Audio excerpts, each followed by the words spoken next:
I chose Titanic for my movie, and it is absolutely on the right side of the spectrum. They emphasize the differences in people. Um, the examples can be given just by the accommodations on the ship. The rich have these nice, elegant, out of this world cabins, and then the poor they literally call steerage, and they are packed in like sardines on top of each other. So obviously, the Titanic is high. Obviously, in Titanic, there's lots of billionaires and millionaires, so they would obviously prefer that everything be privately owned. Of course, there is left-leaning people, such as the main character Jack, but for the most part, the movie is generally about the excess of the rich. For number two, Titanic is obviously heredity.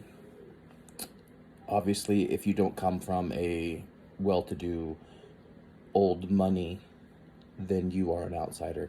Even the new money, like the unsinkable Molly Brown, was looked down upon because she was a first generation that had money.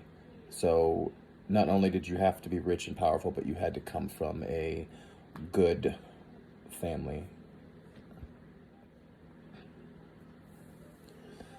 The main character, Rose, for number three, she's an example of the absolute way of thinking. Her mother treats her like a child throughout the entire movie, even though she is an adult and should be free to control the destiny of her own life.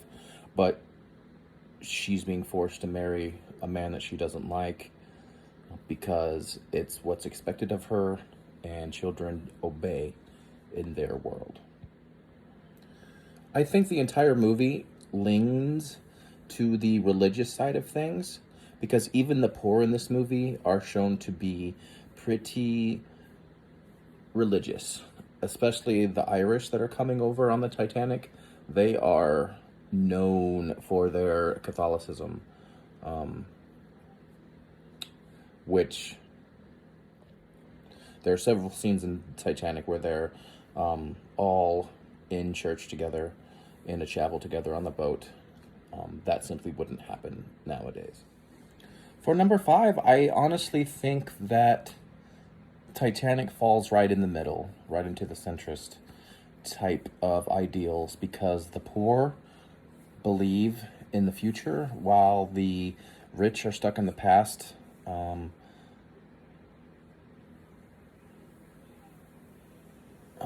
They obviously suggest that in modern life, at least in their modern life, standards had become too laxed, which begs the question, what would they think of 2021? Obviously, in a free market society, and the Titanic is the inevitability of a capitalistic society, competition breeds capitalism. The role of government is to stay out of the way and let those in power lead.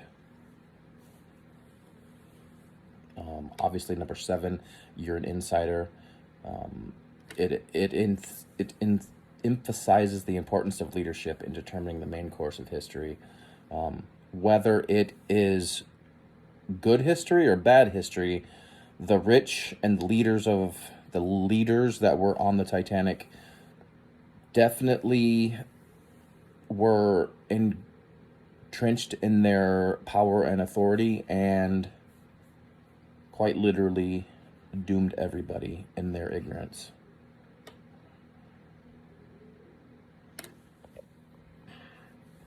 This time in Europe was definitely a nationalistic type of environment.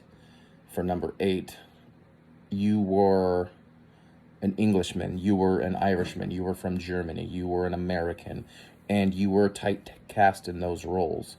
It's still kind of like that today, but it was even more so in the time period the Titanic takes place.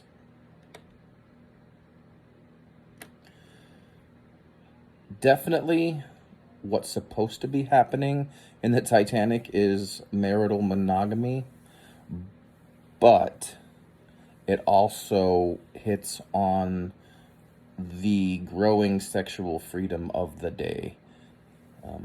The very earliest suffrage can be tracked to around the same time as the Titanic sank, when women started demanding their own rights, demanding.